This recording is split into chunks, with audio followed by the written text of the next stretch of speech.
শখ যে শব্দটা দু অক্ষরের হলেও এর ব্যাপকতা কিন্তু বিশাল। যেমন এক এক সময় আমাদের জীবনে এক এক শখে বাসা বাঁধে। যেমন ছোটোবেলার শখ একরকম, মধ্যবয়সে যখন হয়েছি তখন শখটা আরেক রকম ছিল, আর এখন বড় হওয়ার সাথে সাথে শখটা এখন অন্য রূপে রূপান্তরিত হয়েছে। এই ছোট শব্দ, কিন্তু এই ছোট শব্দটা যে আমাদের জীবনে কতটা গুরুত্বপূর্ণ ভূমিকা পালন করে সেটা আমরা কম বেশি সবাই জানি। শখ হয়তো অনেকে পূরণ করে আর অনেকে হয়তো পূরণ করতে পারে না আর্থিক সমস্যার কারণে, কিন্তু আমি সবসময় চেষ্টা করি আমার সামর্থ্যের মাঝে আমার শখটাকে পূরণ করতে, যাতে আমার শখটা পূরণ করতে গিয়ে যাতে আমি নিঃস্ব হয়ে না যাই। আসসালামু আলাইকুম ভিউয়ার্স, কেমন আছেন সবাই? আলহামদুলিল্লাহ আমি ভালো আছি। আশা রাখছি যে যেখান থেকে আজকের আমার এই নিউ ব্লগটি দেখছেন সবাই ভালো আছেন, সুস্থ আছেন এবং নিরাপদে আছেন। আজও আমি হাজির হয়েছি সুন্দর একটি ব্লগ আপনাদের সাথে শেয়ার করার জন্য। আই হোপ প্রতিদিনের মতো আজকের এই ব্লগটাও আপনাদের অনেক ভালো লাগবে। তো যাই হোক, প্রতিদিনের মতো আমি তো সবসময় বলেছি আমার প্রত্যেকটা ব্লগের সকালের নাস্তাটাকে আমি একটু বেশি ইম্পর্টেন্স দিয়ে রাখি। এর কারণ হলো, ব্লগটা যদি আমি সকালবেলা থেকে শুরু করি তাহলে কেন জানি আমার মনের মধ্যে একটি শান্তি কাজ করে। কারণ প্রত্যেকটা ব্লগে যেমন একটা ধারাবাহিকতা, একটা নিয়ম থাকে, আমার মনে হয় যদি সকালে নাস্তার আয়োজনটা না দেখায় তখন মনে হচ্ছে কোনো কিছু মিসিং আছে। তো যাই হোক, আমার এই সকালের নাস্তা আমার আপুরা অনেক বেশি পছন্দ করে, সেজন্য আমি সব সময় চেষ্টা করি আমার সকালের নাস্তাটা একটু সুন্দরভাবে আপুদের সামনে প্রেজেন্টেশন করতে। তো যাই হোক, এদিক দিয়ে এখন সকালের জন্য আমি নিজের মতো করে নাস্তা দিয়ে দিয়েছি। উঠেছি কিন্তু সেই ভোরবেলায়, উঠে তো ফজরের সালাত আদায় করে ফেলেছি। তো এরপরে আমি আমার ঘরের টুকিটাকি কাজকর্মগুলো করেছি, আর এরপর ছেলেদেরকে স্কুলে পাঠিয়ে দিয়ে আমি আমার নিজের মতো করে সুন্দর করে একটি নাস্তার প্লেটার সাজিয়ে ফেলেছি, যেটা এখন আপনাদের সামনে প্রেজেন্টেশন করলাম। তো আমার এই নাস্তার এই প্রেজেন্টেশনটা আমার আপুরা কিন্তু বেশ লাইক করে, আর সেজন্য অনেক সুন্দর সুন্দর কমেন্টও পাই আপুদের থেকে।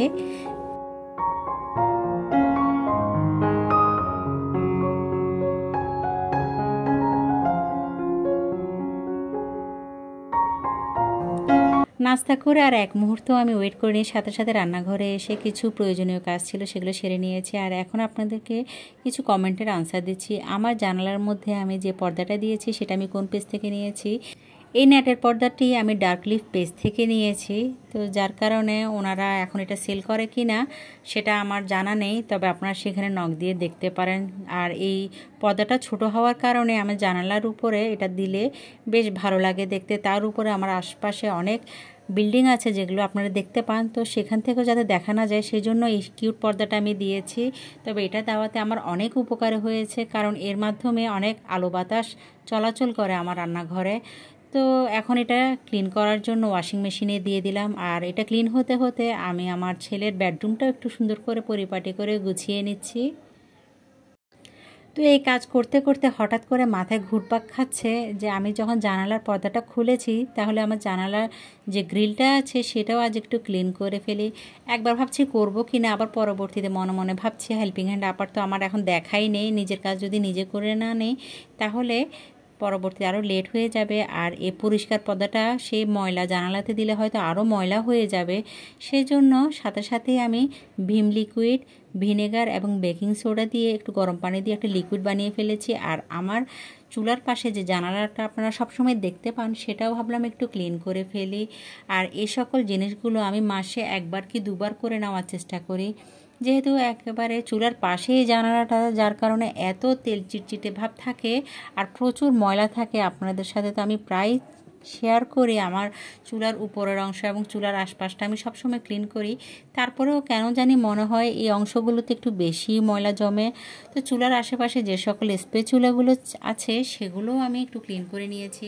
আমার প্রিভিয়াস ব্লগে একজন আপু আমার এই স্পেচুলাগুলো কোথা থেকে কিনেছি সেটা প্রশ্ন করেছিল, আমি তাকে কমেন্টে আনসার দিয়ে দিয়েছি। তারপরও বলে রাখছি এটা আমি gift and decor by Tasnim page থেকে নিয়েছি। তো যাই হোক, পর্দাটা লাগিয়ে দিয়ে আমি বিকেলবেলা দুপুরে খাওয়া দাওয়া করার পরে একটু আড়ঙে চলে এসেছিলাম।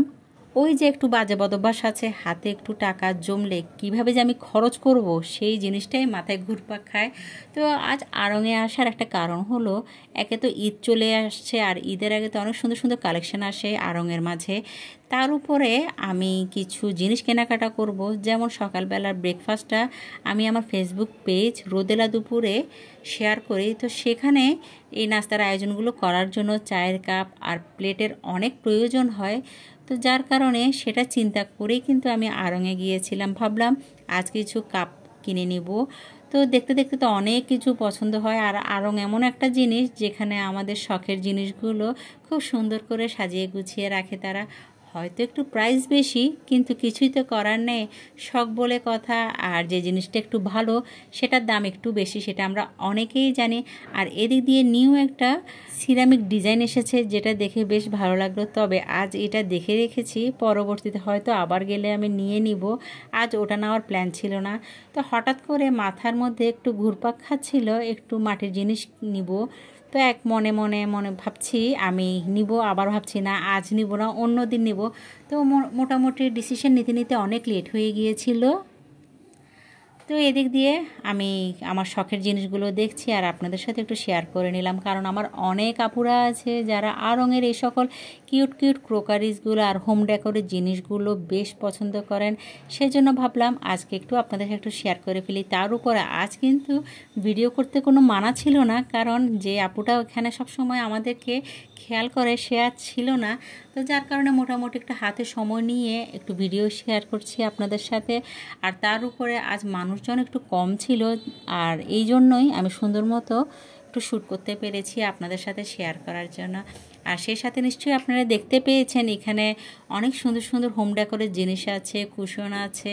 তার উপরে আমার এই ধরনের জিনিসগুলো দেখার পর আমার তো পুরো মাথাটা আমার হ্যাং হয়ে যায়। তো তখন ইনডিসিশনে ভুগি, কোনটা নেব না কোনটা রাখবো। আর যে যদি রেখে আসি কোনো কিছু, তখন ওটার জন্যই মনটা পড়ে থাকে। আর যেটা নিয়ে আসি সেটা এনে কখন ব্যবহার করব সেটার জন্য ছটপট ছটপট করি। তো যাই হোক, এখানে কিন্তু অনেকগুলো পর্দা, বিছানার চাদর অনেক সুন্দর সুন্দর ডিজাইনের ছিল, যেগুলো দেখে বেশ ভালো লেগেছে। যদিও আমি এগুলো কখনো এখান থেকে নিই নাই, তারপরেও দেখতে তো মন্দ নেই। আর আমার আপুরা কিন্তু এই সকল জিনিসগুলো অনেকেই পছন্দ করেন এবং ব্যবহারও করেন। তো তাদের জন্য এই কালেকশনগুলো একটু দেখিয়ে দিলাম। হয়তো যদি কোনো ডিজাইন আপনাদের পছন্দ হয়ে যায়, আপনারা চট্টগ্রামের হালিশহরের যে ব্রাঞ্চটা আছে সেখানে গিয়ে এই সকল জিনিসগুলো কালেক্ট করে নিতে পারেন। আর এখানে তো দেখতে পেয়েছেন আমি কিছু ব্যাগ দেখতে পাচ্ছি, কারণ আর 1 থেকে 1.5 মাস পরে আমার খালাতো ভাইয়ের বিয়ে, সেজন্য এই সেকশনটা একটু ঘুরে গেলাম। যদি সুন্দর আর পছন্দনীয় কোনো ব্যাগ পাই, হয়তো আমি বিয়ের জন্য কিছু কালেক্ট করে নিব, সেটা চিন্তা করে সেখানে গিয়েছি। আর সেই সাথে এখানে কিছু কাপড়ও দেখতে পেলাম। তো কিছু ড্রেস দেখেছি, আর সে সাথে সুন্দর সুন্দর এই ড্রেসগুলো আপনাদের সাথে একটু শেয়ার করছি। সেখানে আমি বিডি ব্লগার সুবর্ণাকে নিয়ে গিয়েছি। যেহেতু সে চলে যাবে, সেজন্য ভাবলাম দুজনে মিলে একটু ঘোরাঘুরি করে আসি। আর দুজনে মিলে এত সুন্দর একটা সময় স্পেন্ড করলাম, আর খুব ভালো লেগেছে। এমন একটা মুহূর্ত আসলে সব সময় আসেও না, আর আসবেও কি না আমি সেটাও জানি না। তবে দোয়া করব আমরা যেন এভাবে সময় করে কখনো বের হতে পারি পরবর্তীতে। আর এটা আমাদের ভাগ্যে আছে কি না সেটা আল্লাহই ভালো জানে। তো এদিক দিয়ে এক একটা ড্রেস দেখছি আর আমরা মজা করছি, আর অনেক হাসাহাসিও করছি এসব ড্রেসগুলো দেখে। তবে যে ড্রেসগুলো দেখতে পাচ্ছেন সবগুলো কিন্তু ওয়ান পিস ছিল, তবে ডিজাইনগুলো বেশ সুন্দর ছিল, সেজন্যই আপনাদের সাথে একটু শেয়ার করে নিলাম। আর এই সকল ড্রেসগুলো আমার পরা হয়নি, তবে অনেক আপুরা পরেন, যার কারণে একটু দেখিয়ে দিলাম। মোটামুটি জামা কাপড়ের সেকশন ঘুরে শেষ পর্যন্ত বিল পে করার জন্য চলে এসেছি। আর বিল পে করে আমি আপনাদের সাথে শেয়ার করব বাসায় এসে আমি আড়ং এই হল শপিং থেকে কি কি কেনাকাটা করেছি। তো এসেই সাথে সাথে আর কিছুই করা হয়নি, পরদিন সকালবেলা আপনাদেরকে শেয়ার করছি আমি আড়ং হল থেকে কি কি কেনাকাটা করেছি। আর আড়ংয়ের জিনিসগুলো আমার আপুরা তো অনেক পছন্দ করেন, যার কারণে আপনাদেরকে একটু প্রাইস সহকারে দেখিয়ে দিব। তো আমার এই ব্লগটা দেখতে দেখতে যদি কোথাও কোনো অংশ আপনাদের ভালো লেগে যায় আর লাইক দিতে ভুলে যান, প্লিজ লাইক দিয়ে ভিডিওটি কন্টিনিউ করে যাবেন। আর আপনি যদি আমার চ্যানেলে আজ ফার্স্ট ভিজিট করে থাকেন, তাহলে সাবস্ক্রাইব করে পাশে থাকা অল বেল বাটনটি প্রেস করে রাখবেন। তো এদিক দিয়ে দেখতে পেয়েছেন আমি খুব সুন্দর একটা মাটির কাপ কিনেছি, যেটার ডিজাইনটা এত ইউনিক ছিল, আমার থেকে তো এত ভালো লেগেছে। তো যার কারণে আর এটা আর রেখে আসতে মন চায়নি, এটা নিয়ে নিয়েছি। আর সেই সাথে একটি গ্রিন কালারের চায়ের কাপ নিয়েছি। আমার গ্রিন কালারের প্লেট, ছোট বাটি সবই আছে, শুধু একটা কাপ ছিল না, সেজন্য এই কাপটা আমি চুজ করেছি। আর এটার প্রাইস নিয়েছিল আমার থেকে 76 টাকা। মোটামুটি দাম সহকারে শেয়ার করছি, যাতে আমার আপুদের যদি পছন্দ হয়ে যায় আর দামের মধ্যে থাকে তাহলে আপনারা নিয়ে নিতে পারেন। আর আমার সবচেয়ে ফেভারিট যে ডিনার সেট, এই কাপটা আমার বাকি ছিল কেনা, সেটাও আজ নিয়ে নিয়েছি। আর অপেক্ষা করে নিয়ে প্রতিদিন এটা দেখে দেখে রেখে আসি, কিন্তু আজ আর মন চাইছে না রেখে আসার জন্য। ভাবলাম সবই যখন এটার থেকে কালেকশন করেছি, এই ডিনার সেটের এই কাপটা কেন আর বাকি থাকবে, এটাও নিয়ে ফেলি। আর এটার প্রাইস নিয়েছিল 362 টাকা। ভ্যাট প্রযোজ্য আছে প্রত্যেকটা জিনিসে। আর সেই সাথে ছোট একটা ব্লু কালার একটা প্লেট নিয়েছি, বাটি নিয়েছি, যাতে আমি বিভিন্ন ডেকোরেশন পারপাসে এগুলো ইউজ করতে পারি। তো এই হলো আমার আড়ংয়ের শপিং। আশা করি আমার এই আড়ংয়ের শপিংগুলো আপনাদের অনেক ভালো লেগেছে। তো কার থেকে কোন কাপটা বেশি ভালো লেগেছে সেটা চাইলে আপনারা আমাকে কমেন্ট করে জানাতে পারেন। আই হোপ প্রতিদিনের মতো আজকের ব্লগটাও আপনাদের অনেক ভালো লেগেছে। আর সকালে নাস্তার আয়োজনের সাথে এই সকল কিউট কাপ দিয়ে চা খাবো আর আপনাদের সাথে শেয়ার করে নিব। আর পরবর্তীতে আমার এই কিউট কাপগুলো আমার পছন্দের ডাইনিং ওয়াগনে গুছিয়ে রাখবো, সেটা পরবর্তী ব্লগে শেয়ার করব। তো আজ এখানে রাখছি, দেখা হবে নেক্সট ব্লগে। ততক্ষণ পর্যন্ত সবাই ভালো থাকবেন, সুস্থ থাকবেন, আমাদের জন্য দোয়া করবেন। আল্লাহ হাফিজ, আসসালামু আলাইকুম।